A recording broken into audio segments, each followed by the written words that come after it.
রংপুর, সিরাজগঞ্জ, মুন্সিগঞ্জ, ফেনী ও পাবনা সহ বিভিন্ন জায়গায় হতাহতের সংখ্যা বাড়ছেই। আওয়ামী লীগ কার্যালয়ে আগুন ভাঙচুর।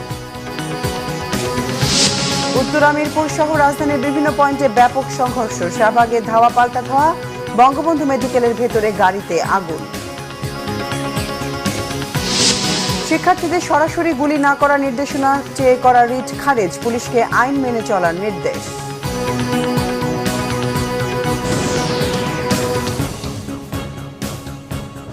দেখছিলেন সংবাদ শিরোনাম, এবার বিস্তারিত সংবাদ।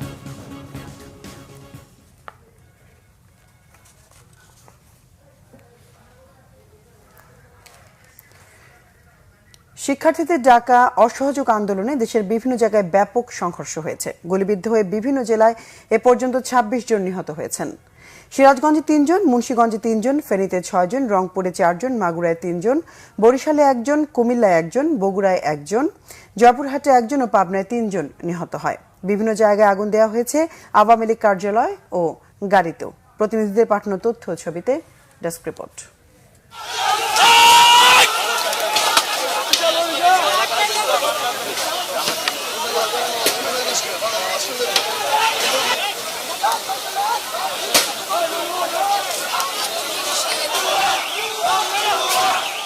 বৈষম্য বিরোধী ছাত্রদের অসহযোগ আন্দোলনে রণক্ষেত্রে পরিণত হয় ব্রাহ্মণবাড়িয়া।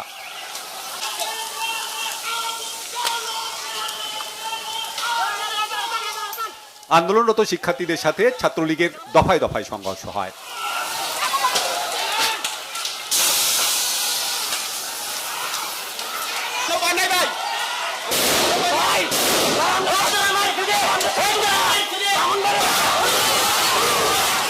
সংঘর্ষে গুলিবিদ্ধ সহ আহত হয় অর্ধ শতাধিক। আগুন দেয়া হয় 15 থেকে 20টি মোটরসাইকেলে।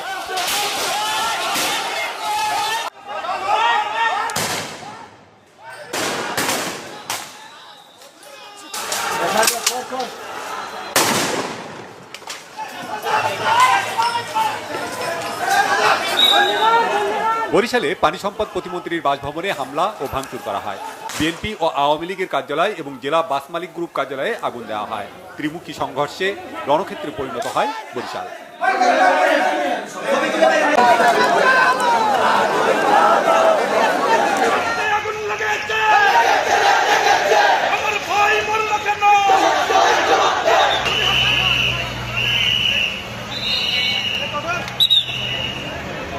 সিলেটে পুলিশের সাথে আন্দোলনকারীদের দফায় দফায় সংঘর্ষ হয়। ছাত্রদের ছত্রভঙ্গ করতে টিয়ারশেল ও রাবার বুলেট ছোড়ে পুলিশ। বন্দরবাজার, সুরমা পয়েন্ট ও কোর্ট পয়েন্ট, কিনব্রিজ, তালতলা এলাকায় ধাওয়া পাল্টা ধাওয়া হয়।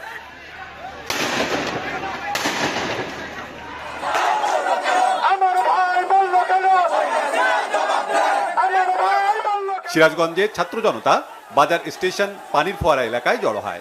মিছিল নিয়ে যায় এসএস রোডে। মিছিলটি জেলা আওয়ামী লীগ কার্যালয়ের কাছে গেলে দলের নেতাকর্মীদের সাথে ধাওয়া পাল্টা দেওয়া হয়। চলে গুলি। আগুন দেওয়া হয় আওয়ামী লীগ কার্যালয়ে।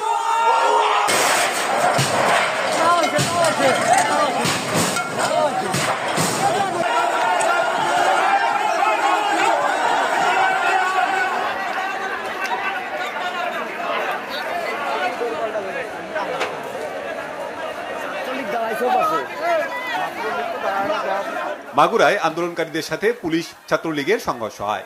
এতে নিহত হন জেলা ছাত্র দলের যুগ্ম সাধারণ সম্পাদক মেহেদী হাসান রাব্বি।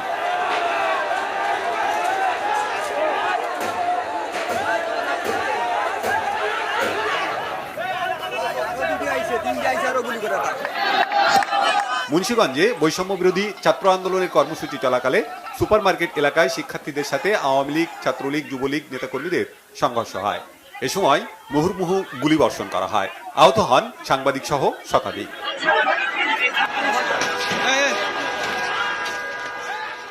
খুলনায় আওয়ামী লীগ কার্যালয়ে আগুন দেয় বিক্ষুব্ধ শিক্ষার্থীরা।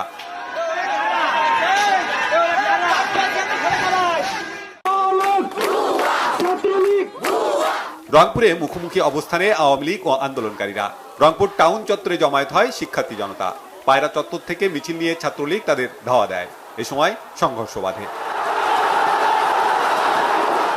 নগরীর পায়রা চত্বরে সিটি কর্পোরেশনের 4 নম্বর ওয়ার্ড কাউন্সিলর হারাধন হারা ও তার গাড়ি চালককে পিটিয়ে হত্যা করা হয়।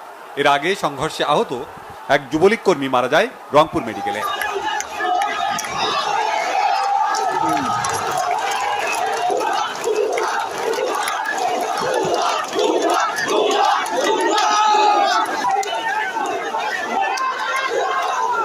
ফরিদপুর জেলা আওয়ামী লীগ কার্যালয়, সরকারি রাজেন্দ্র কলেজ ও বিভিন্ন স্থানে ভাঙচুর করা হয়। পরিস্থিতি নিয়ন্ত্রণে সাউন্ড গ্রেনেড ও টিয়ার শেল ছোড়ে পুলিশ।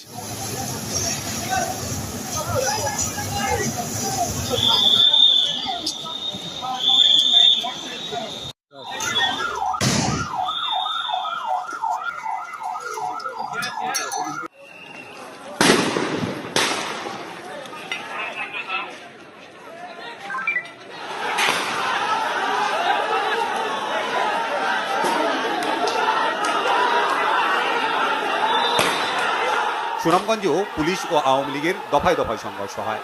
শহরের পুরাতন বাস স্ট্যান্ড এলাকায় সংঘর্ষ বাধে।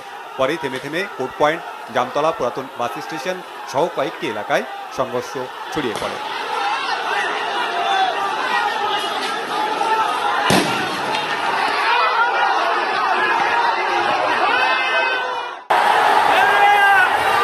চাঁদপুর শহরে আন্দোলনকারীদের সাথে যুবলীগ ছাত্রলীগের দফায় দফায় সংঘর্ষ হয়। ধাওয়া পাল্টা ধাওয়ায় আহত হয় অন্তত 30 জন। Bangla vision news desk. রাজধানীর শাহবাগ মোড়ে অবস্থান নিয়ে বিক্ষোভ করছেন আন্দোলনকারীরা।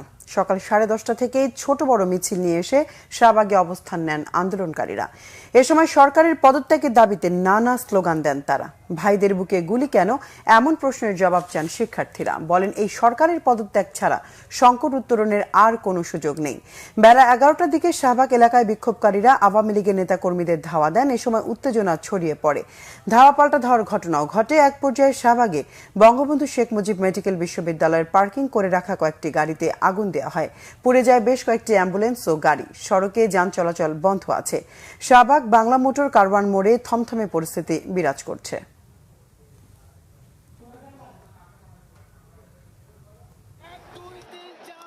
এই প্রহসন বন্ধ করতে হবে, সরকারকে পদত্যাগ করতে হবে, এইটা ছাড়া আর কোনো পথ নাই। দরজা খোলা আছে বলছে বাচ্চারা বসতে চাইলে বসবে, এইদিকে দেখেন কি ম্যাসাকার করছে।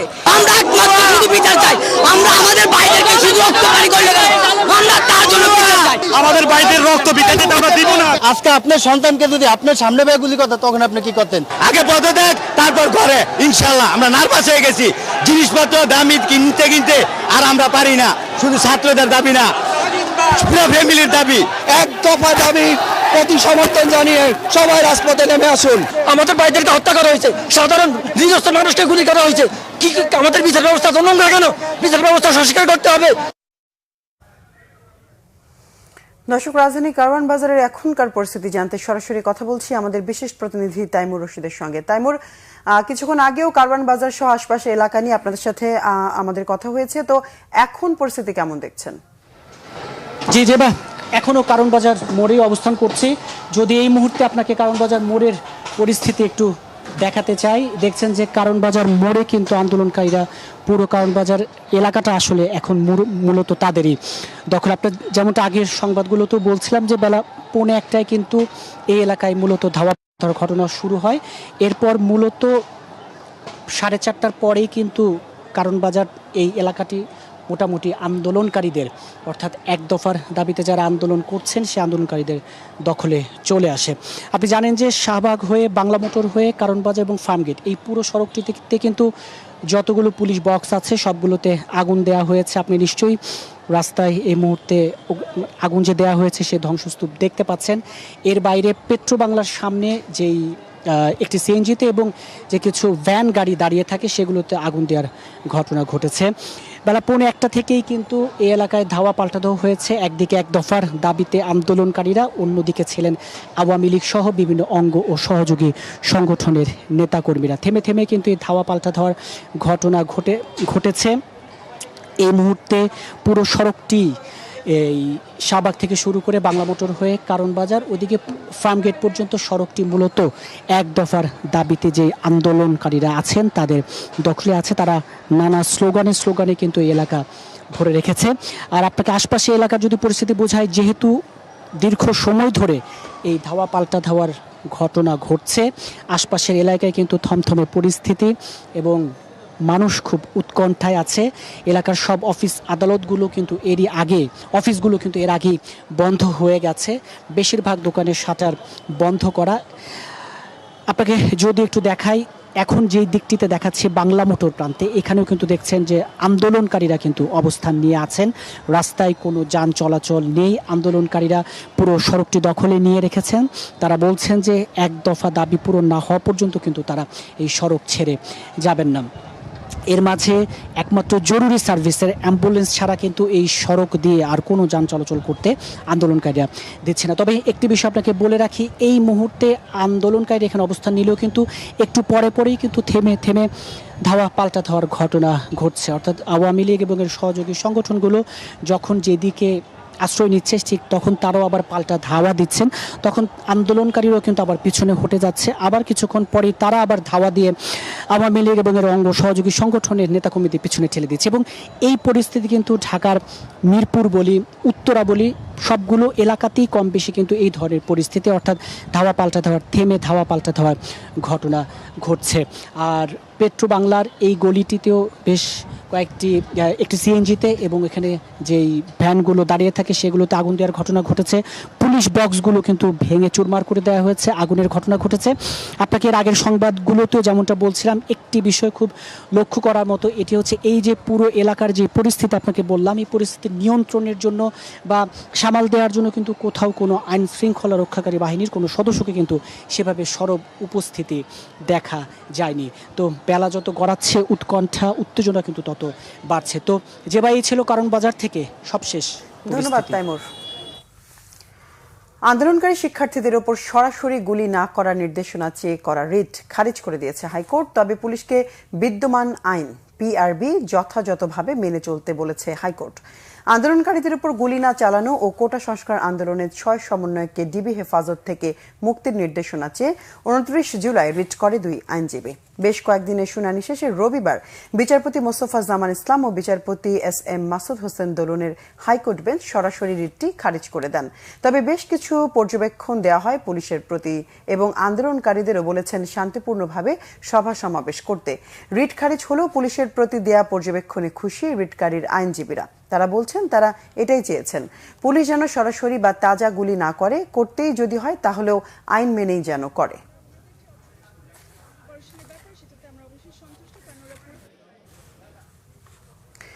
বৈষম্য বিরোধী ছাত্র আন্দোলনের এক দফা দাবির সঙ্গে একাত্মতা পোষণ করে বিএনপির মহাসচিব মির্জা ফখরুল ইসলাম আলমগীর বলেছেন, দেশে আজ এক গণ অভ্যুত্থানের সূচনা হয়েছে।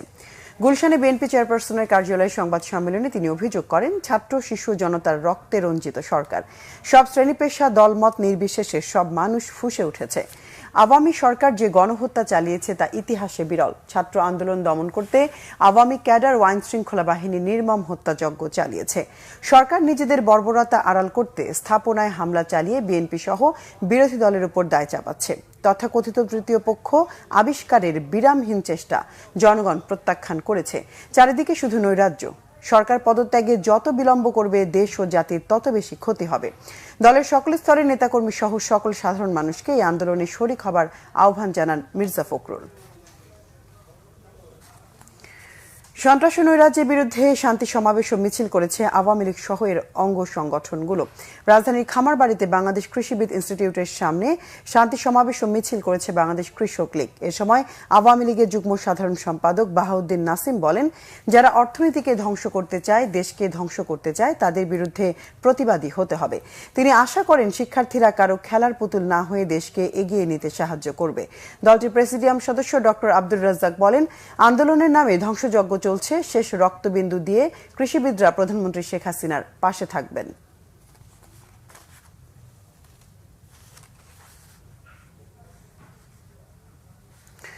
অন্তর্বর্তীকালীন সরকার গঠনের রূপরেখা দিলেন বিশ্ববিদ্যালয় শিক্ষক নেটওয়ার্ক। রবিবার সকালে ঢাকা রিপোর্টার্স ইউনিটিতে সংবাদ সম্মেলনের রূপরেখাটি দেন শিক্ষকরা। অধ্যাপক আনু মোহাম্মদ তার লিখিত বক্তব্যে বলেন, অবিলম্বে শিক্ষার্থী জনতার অভ্যুত্থানের ভিত্তিতে নাগরিক ও রাজনৈতিক শক্তিসমূহের মতামতে শিক্ষক, বিচারপতি, আইনজীবী ও নাগরিক সমাজের অংশগ্রহণে একটি অন্তর্বর্তীকালীন সরকার গঠন করা হবে। এই সরকারের সদস্য নির্বাচনে আন্দোলনরত শিক্ষার্থীরা মুখ্য ভূমিকা পালন করবেন। এই সরকারের স্বচ্ছতা ও জবাবদিহি জবাবদিহিতা নিশ্চিতকরণে একটি ছায়া সরকার গঠন করবে শিক্ষার্থী ও জনতা। সরকার গঠনের 6 মাসের মধ্যে একটি সংবিধান সভা গঠনের জন্য নির্বাচনের ব্যবস্থা করা হবে। এই অন্তর্বর্তীকালীন সরকার ক্ষমতা গ্রহণের পর জুলাই হত্যাকাণ্ডের বিচার সহ বেশ কিছু গুরুত্বপূর্ণ দায়িত্ব পালন করবেন।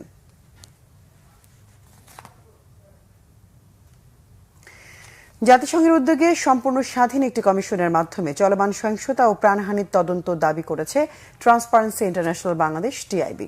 সকালে রাজধানীর ধানমন্ডিতে এক মানববন্ধন কর্মসূচিতে এই দাবি জানান টিআইবি নির্বাহী পরিচালক ডক্টর ইফতেখারুজ্জামান। তিনি বলেন, মানবাধিকার, ন্যায় বিচার ও সুশাসন প্রতিষ্ঠিত হোক, এটাই সাধারণ মানুষের চাওয়া। অবিলম্বে সকল শিক্ষার্থীর নিঃশর্ত মুক্তির দাবি জানান ডক্টর ইফতেখারুজ্জামান।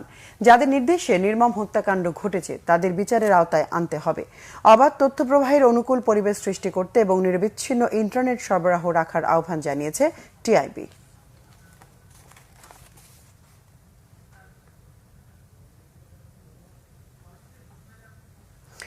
দর্শক, ছিল এখনকার মতো। পরের সংবাদ সন্ধ্যা 6টায়। এছাড়া বাংলাভিশন সংবাদ ও সংবাদ সংশ্লিষ্ট অনুষ্ঠান দেখতে ভিজিট করুন www.bvnews24.com ও facebook.com/banglavisionnews এবং সাবস্ক্রাইব করুন youtube.com/banglavisionnews। এতক্ষণ সঙ্গে থাকায় ধন্যবাদ সবাইকে।